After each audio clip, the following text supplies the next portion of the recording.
Hi guys, Caesar question நம்ம வந்து யூபிஎஸ்சியோட questions ரெகுலரா பார்த்துட்டு இருக்கோம். ஸோ அதில் இன்னைக்கு பார்க்கக்கூடியது ஒரு ரீசனிங் கொஸ்டின். ஓகேவா?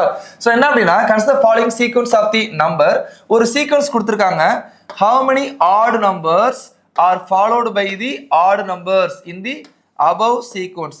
அதாவது கொடுக்கப்பட்டுள்ள சீக்வன்ஸ்ல எத்தனை ஆட் நம்பரை ஃபாலோ பண்ணி வருது, அவ்வளவுதான் கொஸ்டின். நீங்க கவுண்ட் பண்ண போறீங்க, ஆன்சர் பண்ண போறீங்க. உங்களுக்கு ஆட் நம்பர் ஈவன் நம்பர் தெரியும். Okay, right. இங்க கவனிங்க. 5 1 ஒரு ஆட் நம்பரை ஃபாலோ பண்ணுது. 7 3 ஒரு ஆட் நம்பரை ஃபாலோ பண்ணுது.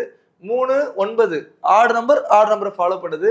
5 7 add number 3 1 add number 1 5 add number. இதுக்கு மேல 8 6 3 5 2 எதுவுமே இல்லை. அப்போ 1 2 3 4 5 6 ஆன்சர் ஆப்ஷன் பி 6. ஸோ இந்த மாதிரி தான் ஈஸியாக பண்ணணும். Thank you guys, all the best.